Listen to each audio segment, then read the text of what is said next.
And we meet again in English too. First of all, I'm very sorry that I couldn't attend the class today. Jadi karena ada kesalahpahaman tadi, so we have to conduct the class online, ya. And this is supposed to be the material that I give you today. Karena memang what we're going to do is for you to summarize informations, and the information that you need to summarize today is about digital literacy. That's why I'm giving you a little bit of a presentation about digital literacy, and your job later on after you watch this video is to summarize the information you get from the lecture that I gave to you today. Okay, now we will start off with the first thing first. All of you understands the digital literacy. So digital world, you know, you held it in your hand, you got your phone in your hand. So I suppose everybody know what's the meaning of the digital. Digital means everything is connected to the digital connections. And literacy here means that you understand what you do, you understand what to do with your tools. You knows what the information that you can get from the tools itself. And what we cover today. So first of all, we will start off with the history of the media. If you look back in the past, you see that in America in 1920, the first media that was found was radio. Maybe nowadays you can listen to radio in your handphone, but it used to be only in a very small box and you can only listen to the audio only. And in 1960s, we finally get television in which the people can see the visualization of what you hear. So the era of television was very huge, so it influenced lots of people. You can watch movies, you can watch news from around the world through the televisions. And then in 1980s, the first computers were also launched by IBM, and this is the first. The first computer was different, so you cannot. If you imagine, it is as big. The PC itself is very big. Was very big, so it's not as light and as simple as laptop that you have right now. And in 2000, there is a very big invention, which is the handphone. 2000 itself also creates the era of digitalization, because with handphone now everybody can reach out to the outside world. I mean, now you can get information from around the world instantly. It used to be when you use computer, you can only not everybody have the access for it, but with handphone everybody can get information anytime, anywhere. And after that, the development of handphone is very massive, and now it turns out to be your handphone that you have today. It's flat and it has everything in it. It has television, it has radio, it has computer in your handphone. And then now what happens to the world after the inventions of handphone? Nowadays, people are accessing what happened in 60 seconds in the internet. So you can see from the figure here that there are 3.8 million people looking for Googles, and then 1 million of people sign in on Facebook, 4.5 million of people watching videos on YouTube, and 2.5 million of people sharing photos from Snapchat, and 46,200 people create a new post in Instagram. TikTok was, I don't know, there is no TikTok in here first. So you can see that in 60 seconds, in 1 minute, all of this happens. So the exchange of information is very rapid, and you can imagine that everything's there. And this one is in 2020. If you want to take a look at the digital data of our country, you can just open up Hootsuite, so you can check out how many people own the handphone, how many people get the internet, and also how many people get social media. And this is actually the figure in 2020. Nowadays there are more. Okay, and daily time using social media in Indonesia, I think they spend lots of hours. This is number 5 around the world, so most people in Indonesia are spending more time in social media. And then what do Indonesian people use mostly is YouTube, but nowadays it becomes this is the 2020 data. So if you check 2023, 2024, there will be different figures. So you can just check out the site if you want to know. So first, if I'm not mistaken, the first one right now is Instagram, but you can check, and TikTok of course. And then you got this. So if you spend that much time on social media, so how can you get the information? It's from the millennial people. They get the information from online. Nowadays, people do not read news in newspaper, but sometimes they get information from the family. Yeah, the family, and then the topic might range on this one. However, they spend most of their time, 79%, to get the information from social media. So it's not reliable. So there will be hoaxes and something like that. And this is actually about the digital literacy. So what happened right now with the abundant information on the cloud right now that you can access? So what happened to the digital literacy?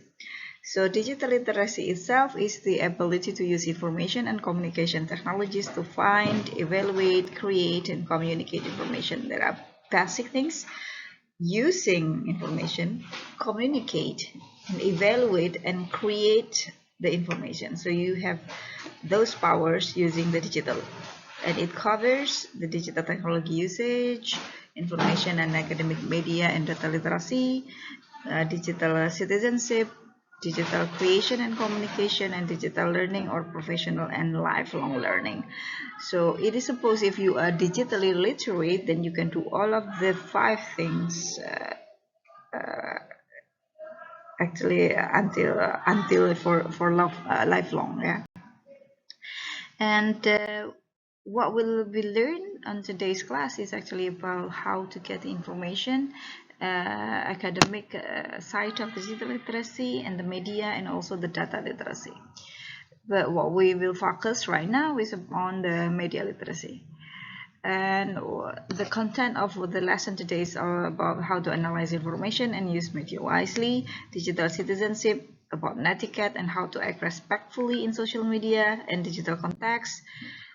And first of all, we're going to learn how to read news. So you see here there is an Instagram post by Bob, October 15, 2017 at 3. You see that there is the picture of Donald Trump and Pope Francis. So there is a news saying that Pope Francis endorsed Donald Trump for presidency. So if you just read it in your Instagram, will you believe it or not? Okay, so what do we do now? First, you're gonna need to skim first. Yeah. Skimming sudah diajarkan. We have told about skimming in the last meeting. Skimming for the title. What is the title? And then the picture and also the caption. And then the first paragraph or the main idea is if it has text. And then you got to scan also the details of 5W and 1H: who, what, when, where, why, and how, and the name, whether it is capitalized or not, the number, and etc.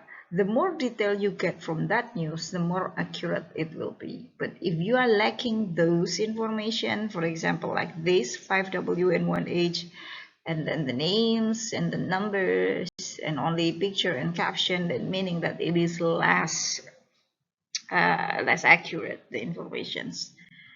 Now, there is a thing that is called as information bias, meaning that what you see equals the objective facts and the facts that confirming your beliefs. What it means in here is sometimes you just want to believe what you believe without taking out the facts behind your belief itself.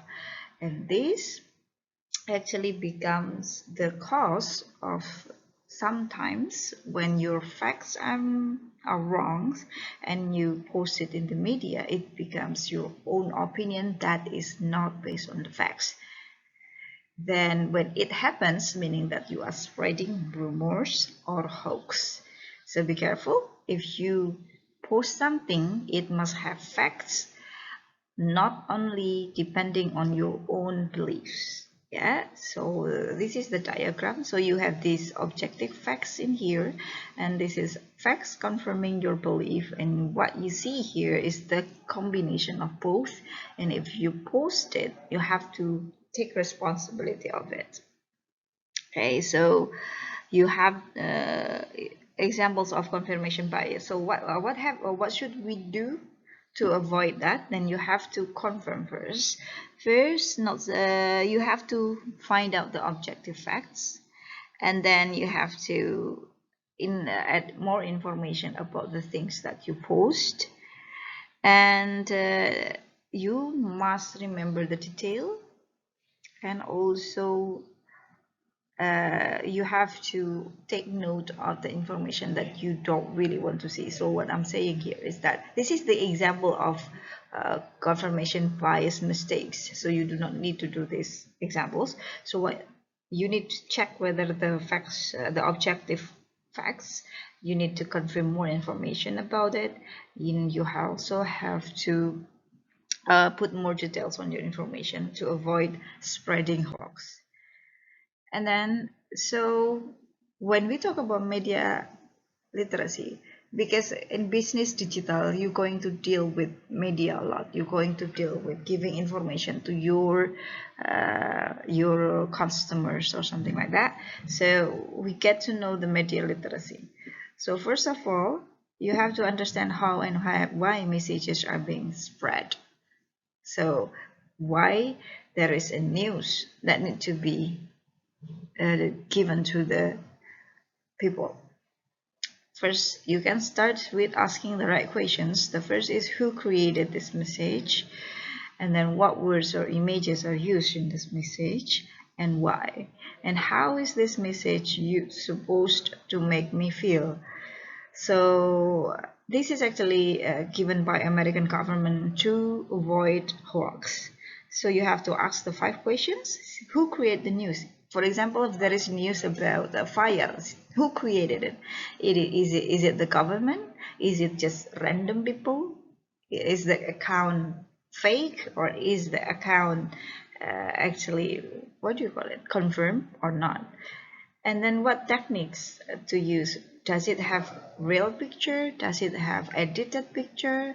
How might other people understand this differently from me? Is there a multi-interpretation of the news or not? Why was this sent? What is the purpose of the sender? Is it to spread rumors? Is it to give information, or what? So this, if you do this, you're going to be more literate in dealing with the media informations. And then now we're going to deal with hoax. So maybe you know this news, yeah? If we deal with hoax or news, then you need to ask who created the message that is being sent. What to include and what to omit from a message by the creator. Sometimes a hoax is done by someone who doesn't want to be responsible for the news that they spread. So usually it is not given by official government or someone who has a real account.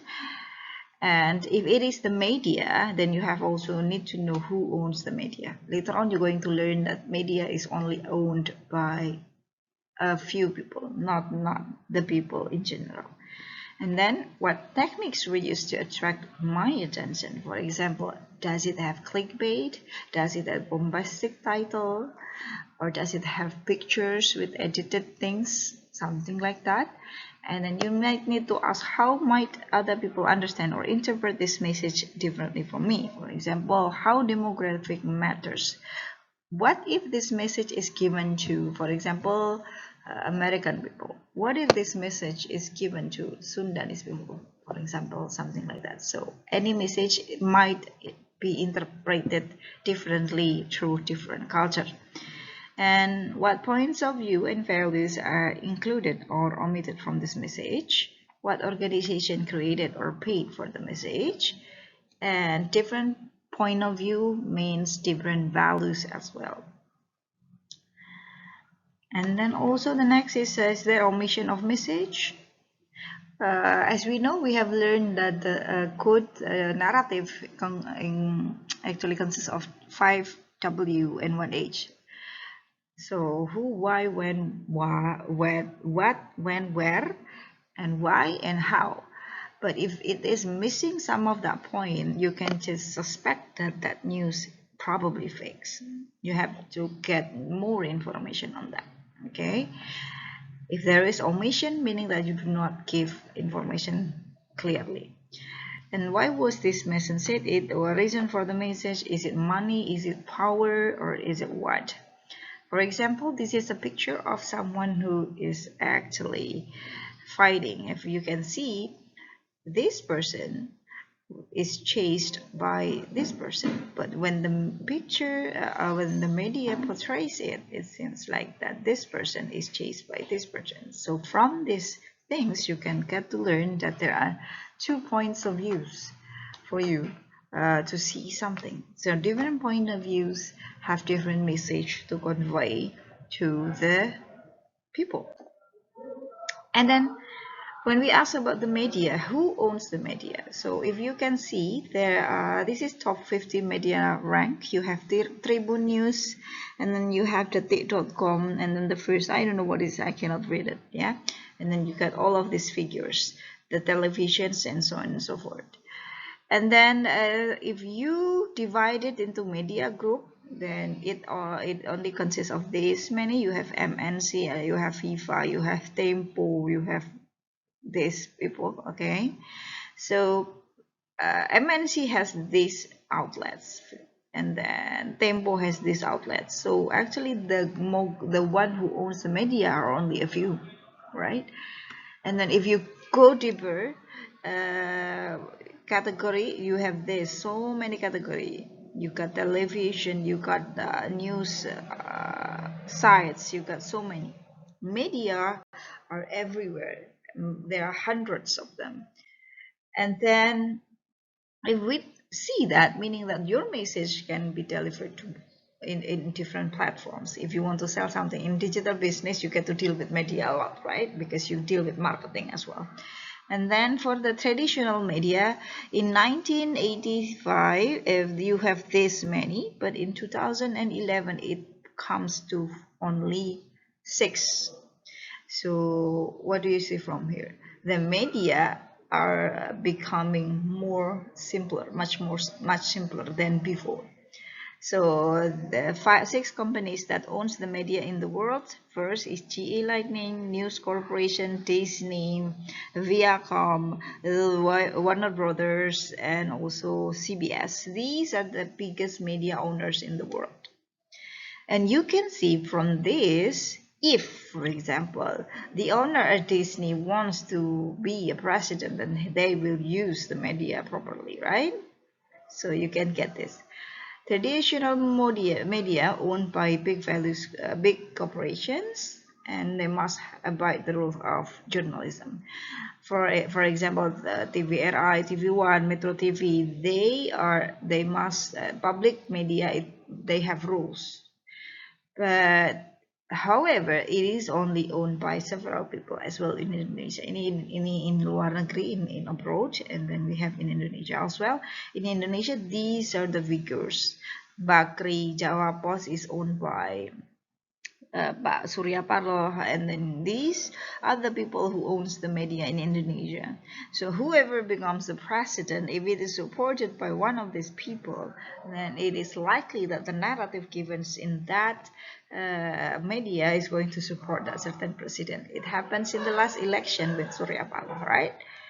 And then after that, okay, so this another owner, the biggest mogul, media mogul, you got Tanjung, and then you got MNC with this Hairul Tanjung, this is I forget the name.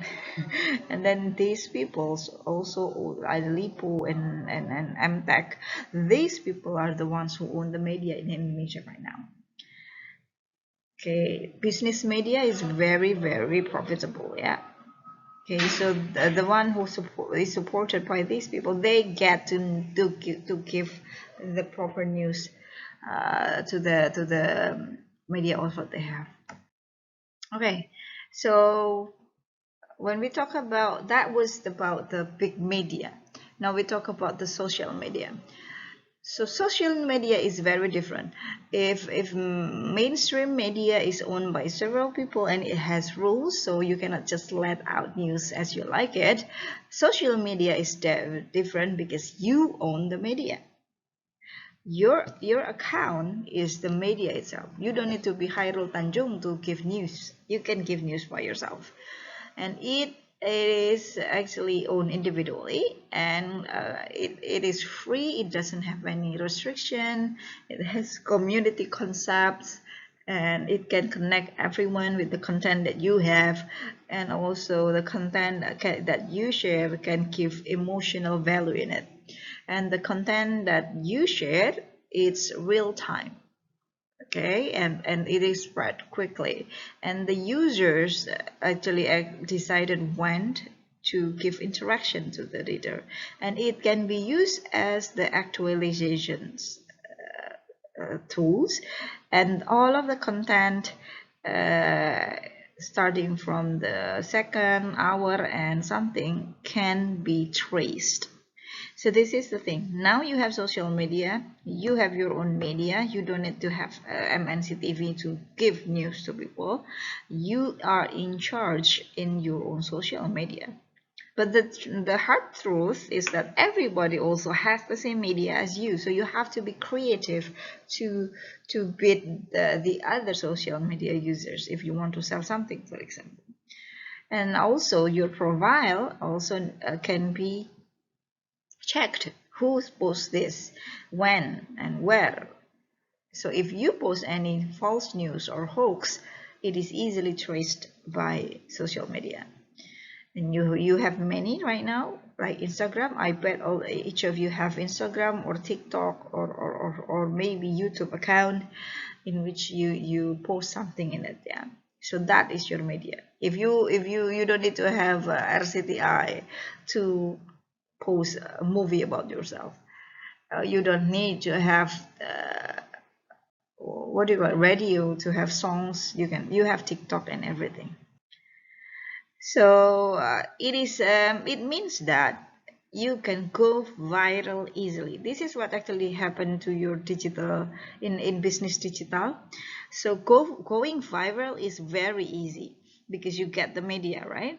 And then one message from one person is read by 3 person, and then spread by this many person, and then they spread it to other people, then it becomes viral.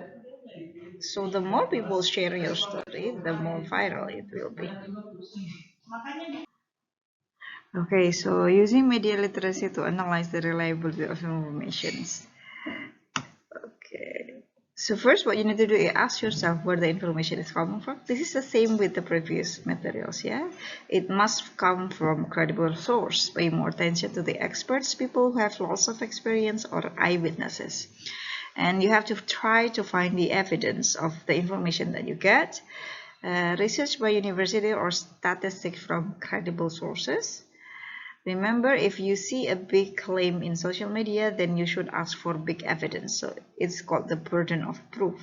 If you want to share something, if there is information that is very bombastic in social media, then you have to find big evidence to prove that that information is valid. And consider the bias, look at varieties of sources to see what they say about certain topics. If they all agree, then the information is probably reliable.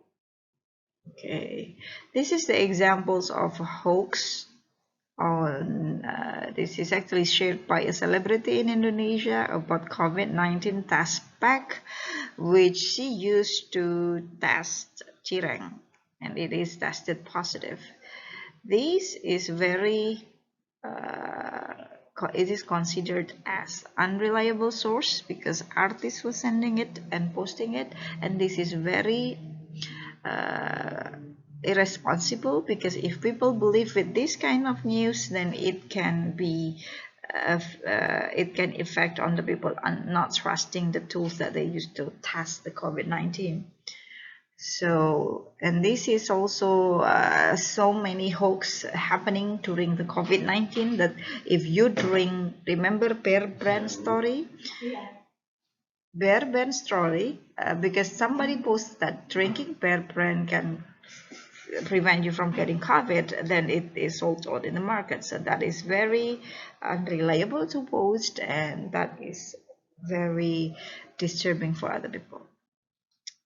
And these are the steps of how to deal with hoax. So the hoax, it has the characteristics for hoax. The word is full of exaggeration, and there are so many exaggerated punctuations.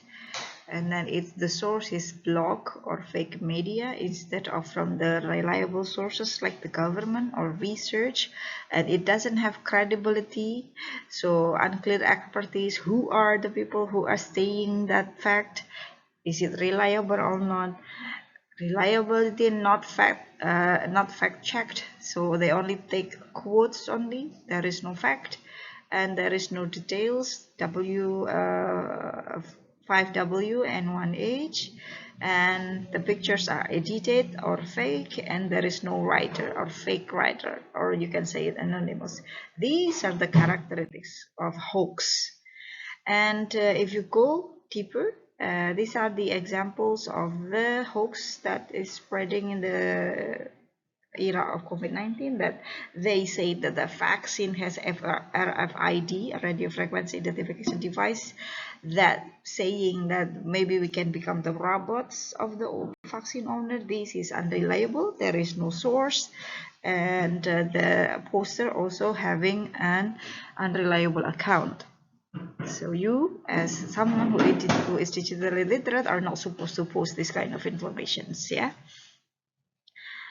Okay, and so when we deal with that, so what happened if you post hoax? There is now an UU so you got this sentence if you post hoax, yeah? So you got to learn this first. You will have it in ethical profesi, you don't need to learn it more, but you can learn it by yourself. What are the clauses for ITE, for undang-undang ITE, and then also there is a pidana, atau there is a prison sentence for each of you who are actually spreading hoax. So it is dangerous if you do that. And the last, this is the netiquette rules when you do the activity in the internet. You can read this. Remember the humans. Online life is not the real life. And then you can check your opinion and emotions. Respect other privacy. Respect time and bandwidth. Make yourself look good online. Don't abuse your power. Forgive mistakes, and so on and so forth. And this one is, if you want to post something, you have to think about how I am portraying myself to others. Do I treat others respectfully? What message am I giving to the world with my photos online? How would I feel? How have I kept my personal details private? How do I respond to inappropriate behavior from others? This is what you need to think before you post something, and do not do this, okay? Don't be abusive, don't imitate others online, copycat, do not exclude others online, do not give inappropriate image, and respond to a message with negative emotions. And this is the sentence that you will get, and also the law, the clauses and the verses for the criminal that you might do when you do a cybercrime. Akses tidak sah, and so on and so forth, and this is the pasal. And this, the cybercrime in Indonesia, I think you're familiar with that. And then this is the dangers while social networking, and this is a video about Hey Serena, Yeah? So you can watch what you this got in your first. bag? It's my new heels for graduation.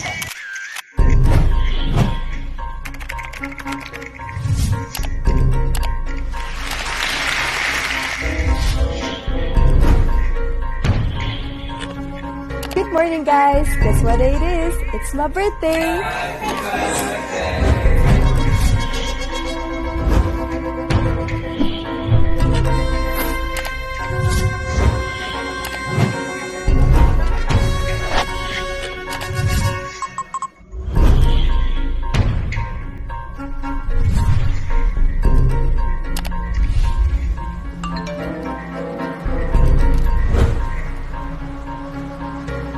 Huh? Where are these charges coming from?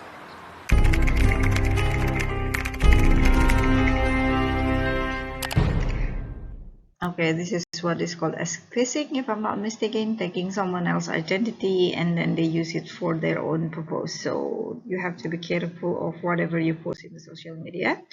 And this is the tips, okay, for safely cruising through the digital world.